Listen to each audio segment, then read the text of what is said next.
Okay. पिछली class में हम लोगों ने कोई ख़ास बात डिस्कस नहीं की थी।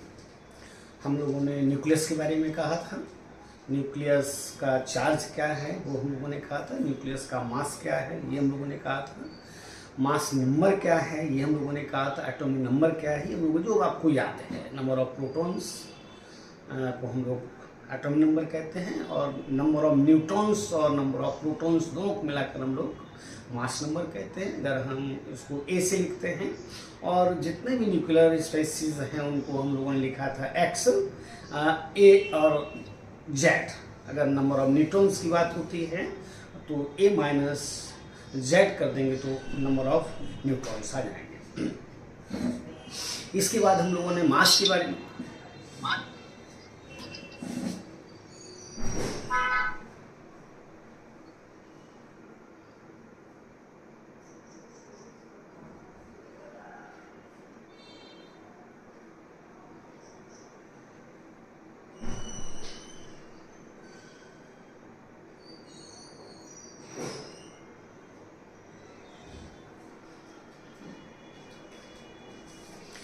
इसके बाद हम लोगों ने कहा था कि एटम का मास हम लोग मास स्पेक्ट्रोमीटर से मेजर करते हैं और जो कि एक मॉडिफाइड फॉर्म है किसका, थॉमसन एपरेटस का, जिसको उन्होंने यूज किया था E/m के लिए।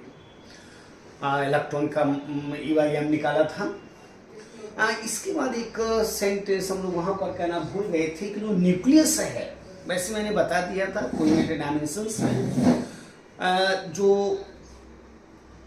मास ऑफ न्यूक्लियस है उसको जनरली हम लोग मेजर करते हैं in terms of unified atomic unit, जिसको AMU शॉर्ट में कहा करते हैं, AMU एटॉमिक मास यूनिट, जिसको शुरू में ही मैंने कहा था कि कार्बन 12 का 1/12 पार्ट है, यानी 1 AMU इक्वल टू हो जाएगा मास 1/12 मास ऑफ कार्बन एटम।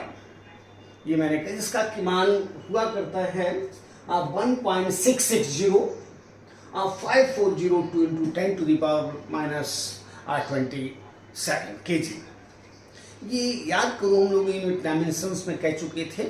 और इसके आधार पर अगर देखा जाए तो मास ऑफ प्रोटॉन, जिसको हम लोग जानते हैं 1.6726 231 into 10 to the power -27 kg, जो कि AMU यूनिट में है 1.007276 U एटॉमिक मास यूनिट है। इसी तरह से मास ऑफ न्यूट्रॉन थोड़ा सा ज्यादा है किसी प्रोटॉन से, 1.674926 into 10 to the power -27 kg।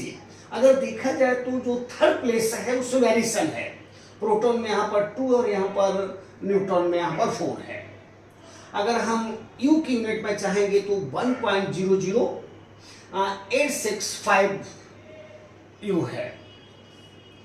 इसके बाद मास ऑफ इलेक्ट्रॉन को तो कई बार आप लिख चुके हैं, mass of electron 9.1 into 10 to the power -31 kg है।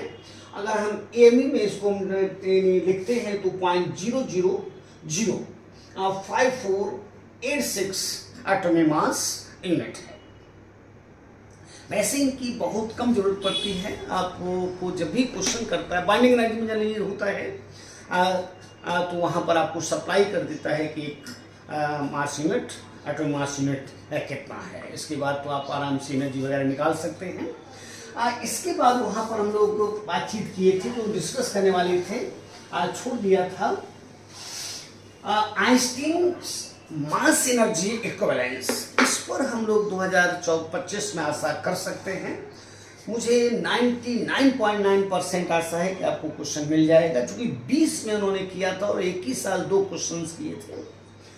तो जब हम आइंस्टीन की बात करते हैं तो उन्होंने स्पेशल थ्योरी के आधार पर कहा था कि किसी पार्टिकल का जो मास है, जो किसी स्पीड से मूव कर रहा है, जैसे सपोज कीजिए कि m मास का कोई पार्टिकल है और वो v वेलोसिटी से v स्पीड से मूव कर रहा है, तो उसका जो मास है वो बराबर हुआ करता है m zero by under root 1 minus v square by c square, जहां पर m naught rest mass of particle है, रेस्ट मास ऑफ पार्टिकल है, that is m is equal to M naught by under root 1 minus v square by c square. हम इसको ऊपर ले जाते हैं और इसको लिख सकते हैं M equal to am not 1 minus v square by c square to the power minus half. इसको अगर हम बानवे थ्योरम से एक्सपेंड कर देते हैं तो ये हो जाएगा m not 1 plus half v square by c square. Approximation है बारे में, क्योंकि हम जानते हैं कि 1 minus x to the power minus n बराबर हुआ करता है 1 प्लस एन एक्स, और हायर पावर्स एक्स अगर स्मॉल है तो हायर पावर्स को हम लोग नेग्लेक्ट कर सकते हैं, बाइनोमियल अप्रोक्सीमेशन से हैं। तो इसके आधार पर मैंने इसको तोड़ दिया है am not 1 plus half v square by c square, और इसको हम लोग लिख सकते हैं, इसका इसके साथ गुना करते हैं तो ये हो जाएगा m naught plus half m v square by c square, और इसको हम लोग लिख सकते हैं m minus m naught is equal to half m into v square by c square, और इसको हम लोग लिख सकते हैं m minus m naught into c square equal to half m v square, और इसको हम लोग लिख सकते हैं m naught m c square minus m not c square equal to half m v square, half m v square, और equal to और m c square equal to M not c square plus half m v square, और equal to E not plus half plus K here this is a total energy of particle. This is a total energy of particle. Again, according to Einstein's special theory of relativity, the mass, effective mass of particle moving with velocity, with speed v, is expressed as m equal to m naught by 1 plus v square by c square to the power half. This can be written as m naught 1 minus v square by c square to the power minus half, जो कि नीचे positive है तो ऊपर negative हो जाएगा. According to Barnwell approximations, this can be written as m naught 1 plus half v square by c square, or you can write here m naught plus half m naught v square by c square, or m minus m naught equal to half m naught v square by c square, or m c square minus m naught c square equal to half m naught v square. Here m c square is a. Sir, जी. m naught 1 minus v square by c square, m naught 1 minus v square by c square के power half है sir, half minus half है तो minus minus plus, या minus minus plus हो जाएगा sir. ये plus हो जाएगा, बानवेल एप्रोक्सीमेशन से प्लस हो जाएगा. Yes sir. ये नेगेटिव यहाँ पर आएगा तो यहाँ पर आ गए, और इसका मल्टीप्लिकेशन इससे किए, इससे भी किए, इससे भी किए, और इसको आप इस साइड में ले लिया है, और सी स्क्वायर को आपने इस साइड में लिया है, तो m minus m naught into c square equal to half m naught v square, half m naught v square, half m naught v square. Here this is a total energy where E equal to mc square. ये total energy है of particle. This is total energy of the particle.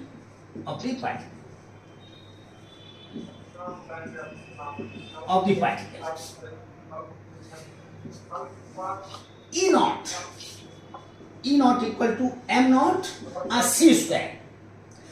This is rest mass energy of the particle. Rest mass energy of the particle.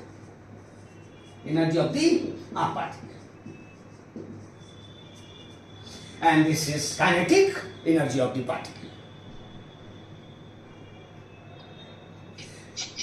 It means by this equation, or according to Einstein, sir screenshot लेना है.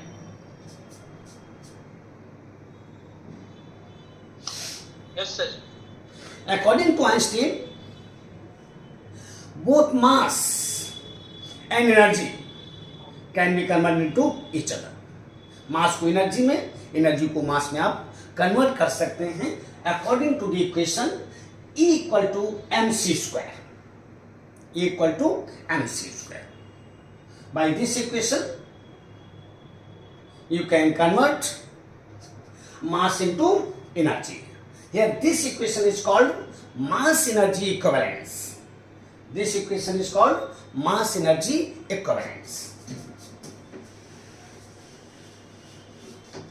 According to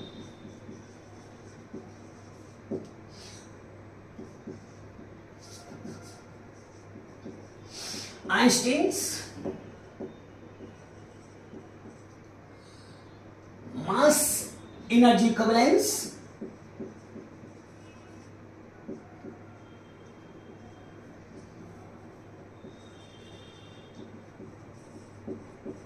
relation equal to mc square. You can convert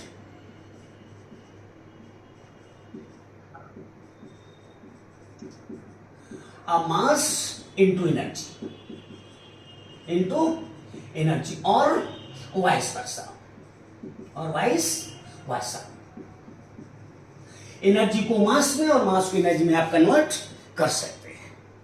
याद कर लीजिए, हो सकता है कि may be इस पर 20 में क्वेश्चन हुआ है आपसे. देख लीजिए, equal to mc square. NEET UG 2020, the energy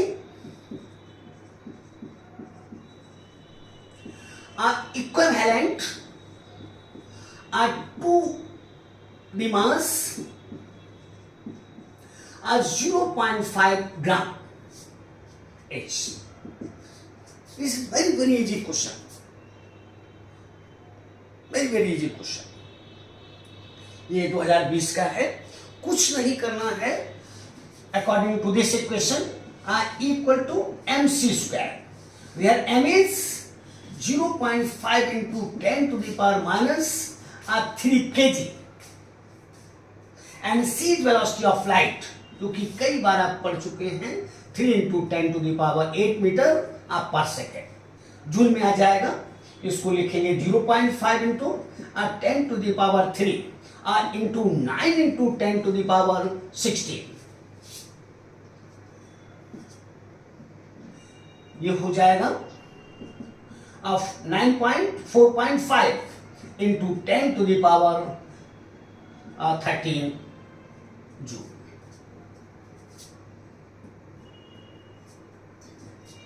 ये 2020 का क्वेश्चन है. मे बी, याद करो, मे बी का क्वेश्चन 2025 में भी आ जाए. मे बी इजी है. mc square, where m is mass and c is velocity of light, जो कि कई बार आप लिख चुके हैं. याद करें. सेकंड उसी साल, एक ही साल में उन्होंने दो. हाँ सर 9 किसी हो रहा है sir?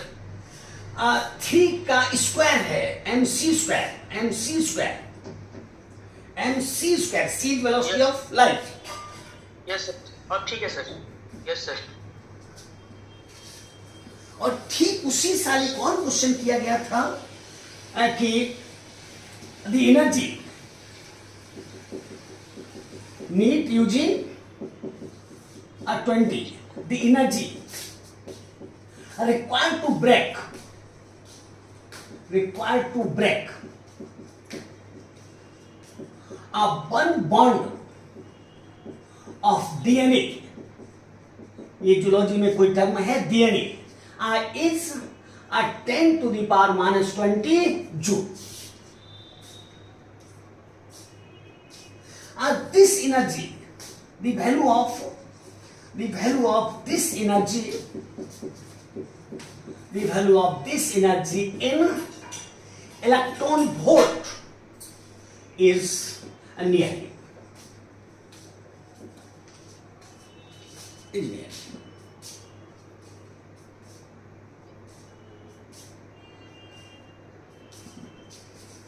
Electron volt is near, कुछ नहीं है।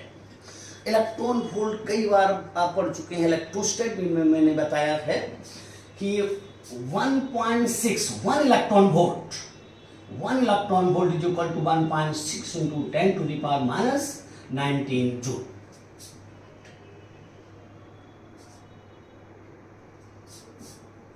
Since 1.6 into 10 to the power minus 19 joule is equal to 1 electron volt, इसलिए 1 joule is equal to 1 by 1.6 into 10 to the power minus 19 electron volt। इसलिए 10 to the power minus 20 joule is equal to 10 to the power minus 20 by 1.6 into 10 to the power minus 19 electron volt. ये करीब करीब है 0.06 electron volt. इसका answer यही है 0.06 electron volt. May be equal to mc square. याद करो, easy question, ये एनसीईआरटी में एक क्वेश्चन है मात्र। 1 ग्राम किसके बराबर है? 1 ग्राम की एनर्जी क्या है? तो 1 into 10 to the power minus 3 kg और into 3 into 10 to the power 8 का स्क्वायर। याद करो, आपको याद हो गया है, याद हो गया। हो सकता है इस लेक्चर का फिर क्वेश्चन कर दे, इक्वल टू mc स्क्वायर। जब हम लोग, याद करो, जब हम लोग एनर्जी कंजर्वेशन की बात कर रहे थे तो वहां पर हम लोगों ने एक सेंटेंस कहा था कि total energy of this universe is conserved, ये आपने कहा था। लेकिन बाद में जब न्यूटन की, आइंस्टीन की बात आई तो उन्होंने कहा था कि neither mass nor energy of this universe is conserved but both are interconvertible into each other by using mass energy equivalence relation are equal to mc square. It means mass plus energy of this universe is conserved। जब हम energy conservation की बात करते हैं, आपने कहा था कि जितनी भी एनर्जीज हैं, आपको याद है मैंने बताया था आपको कि हम इलेक्ट्रिकल एनर्जी को मैकेनिकल एनर्जी में कन्वर्ट कर सकते हैं, हम मैकेनिकल एनर्जी को इलेक्ट्रिकल एनर्जी में कन्वर्ट कर सकते हैं, हम साउंड एनर्जी को इलेक्ट्रिकल एनर्जी में कन्वर्ट कर सकते हैं, हम इलेक्ट्रिकल एनर्जी को साउंड एनर्जी में कन्वर्ट कर सकते हैं, हम लाइट एनर्जी को इलेक्ट्रिकल एनर्जी में कन्वर्ट कर सकते हैं। It means energy can neither be created nor be destroyed but can be इंटरकन्वर्टेड। लेकिन According to Einstein, neither mass nor energy of this universe is conserved. ना तो मास और ना ही एनर्जी यूनिवर्स की कंजर्व है। इनके मुताबिक एनर्जी को हम मास में और मास को हम एनर्जी में कन्वर्ट कर सकते हैं by using E equal to mc²। यहां तक कि जो 1 mu है, अगर देखा जाए 1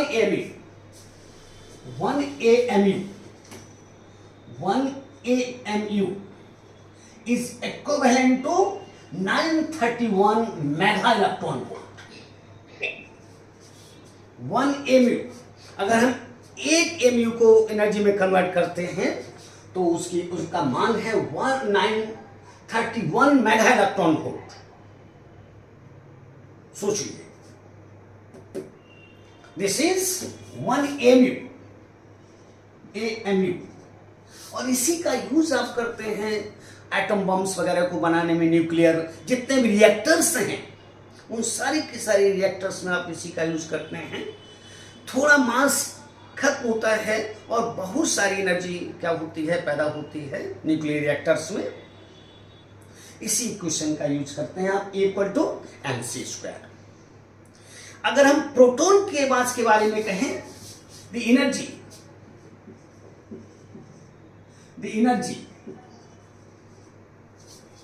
equivalent to the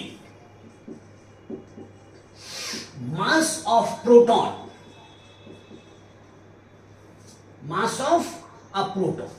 प्रोटॉन के मास की अगर बातचीत करें तो 938.28 मेगा इलेक्ट्रॉन। सोचिए कि अगर हम एक प्रोटॉन के मास को एनर्जी में कन्वर्ट करते हैं तो 938.28 मेगा इलेक्ट्रॉन वोल्ट एनर्जी पैदा होती है। इसी तरह से energy equivalent to the mass of a neutron is equal to 939। ये केवल थोड़ा सा परिवर्तन है, 939.57 मेगा इलेक्ट्रॉन, 939.57। सोचिए, अगर हम प्रोटॉन को एनर्जी में कन्वर्ट करते हैं तो इतनी एनर्जी पैदा होती है, mega 10⁻⁶ into 1.6 into 10⁻⁻19 joule.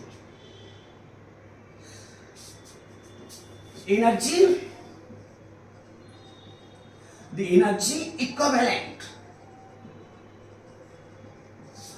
to the mass of electron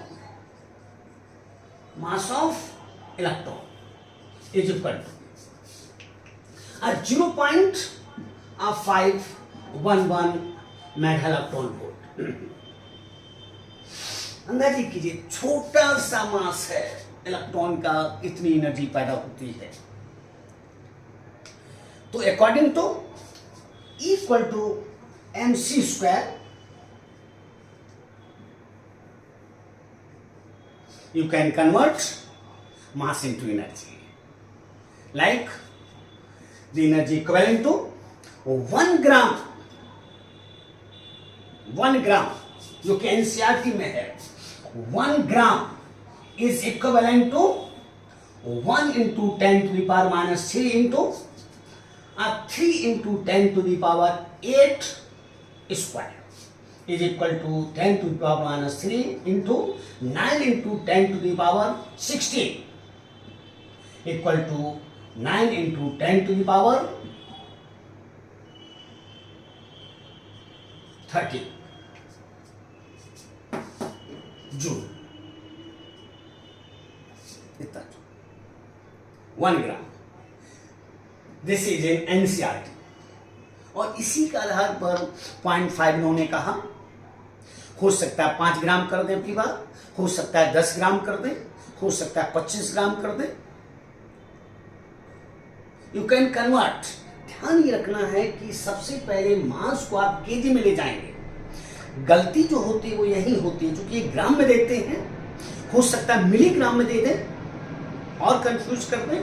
तो यहाँ पर ध्यान रखिएगा, अगर मिलीग्राम देते हैं तो मिलीग्राम को आप केजी में ले जाएंगे और इसके बाद उस केजी को में गुना करेंगे 3 × 10⁸ का होल स्क्वायर, तब जाकर E = mc² का आप यूज कर पाएंगे। तो मे बी इन 2025 इस इक्वेशन को तैयार कर लीजिए आप। 99.9 पर, चूंकि 2020 21 में नहीं था, 22 में नहीं था, 23 में नहीं था, 24 में नहीं था, तो 25 में आ सकता है। ओके, अब कुछ बातें हम लोग न्यूक्लियस की कर लें। न्यूक्लियस में हम लोगों ने कहा था कि प्रोटॉन और न्यूट्रॉन रहते हैं। प्रोटॉन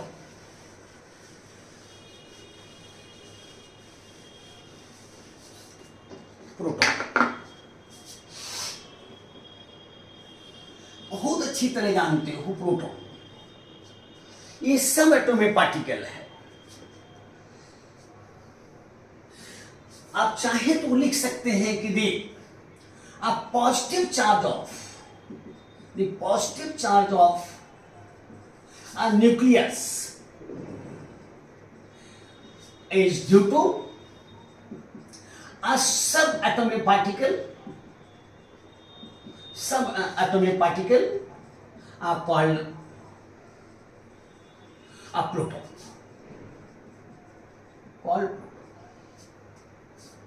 इसको क्या कहेंगे? प्रोटॉन कहेंगे। इसके पास एंगुलर मोमेंटम होता है, it has angular momentum.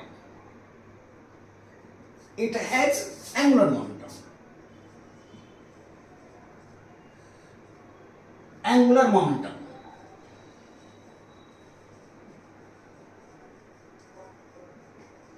इसको कभी कभी आप कह दिया करते हैं कॉल्ड स्पिन।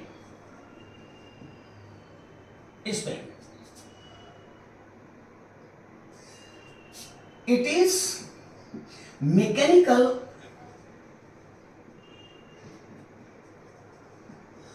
quantum quantity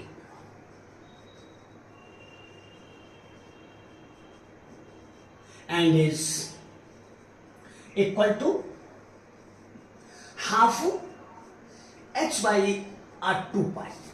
आज तक नहीं किया है, लेकिन बाई चांस ऐसा कह दे, बाई चांस कह दे।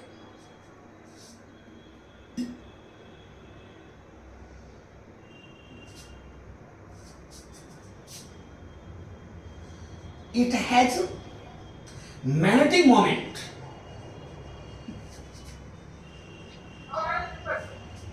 It has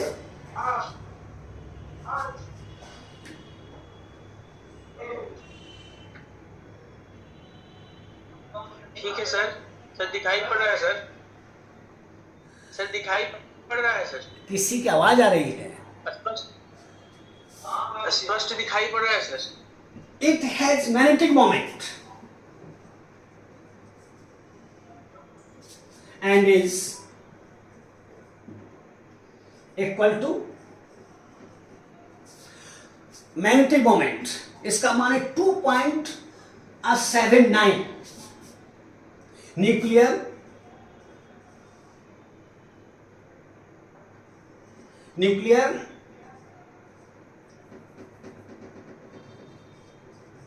magneton. नहीं पूछेगा इसको भी, ये तो आप हो सकता है इस क्वेश्चन को कर सकता है। एंगुलर मोमेंटम कितना है, स्पिन के कारण है, लेकिन अभी तक नहीं किया है। चार्ज आप जानते ही हैं, ये चार्ज जो है ये बराबर हुआ करता है 1.6 × 10⁻⁻19 कूलम। नहीं पूछेगा।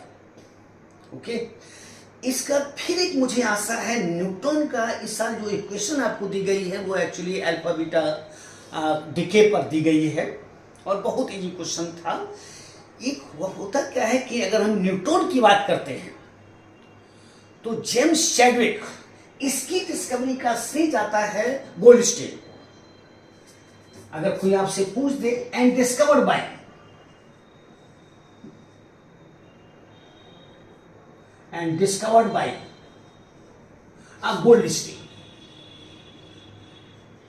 गोल्डस्टीन, लेकिन आज तक नहीं किया है। केवल एक ही क्वेश्चन मैं आपसे कह रहा हूं, E=mc²। या हो सकता है कि ये कह दे कि एंगुलर मोमेंटम कितना है, तो ध्यान रखिएगा ½ h/r²। एक्चुअली ये वैरियन है न्यूक्लियस में, इसके ये मिला है किसी बनकर, अब क्वार्क वगैरह से मिलकर बना है, जो आप नहीं जानते हैं ना ही पढ़ते हैं, आपके सिलेबस में भी नहीं है। ओके, तो आशा ही कर सकते हैं इसकी आशा हम लोग नहीं कर सकते हैं। इसकी आशा कर सकते हैं बाई चांस आपसे कह दें ये मैकेनिकल, चूंकि एंगुलर मोमेंटम मैकेनिकल प्रॉपर्टी है और ये जो h/2π इसमें क्वांटम क्वांटिटी है, इसे दोनों को मिलाकर मैकेनिकल क्वांटम क्वांटिटी है। कौन? ½ h/2π। अब एक प्रश्न यहां पर उठता है, न्यूट्रॉन।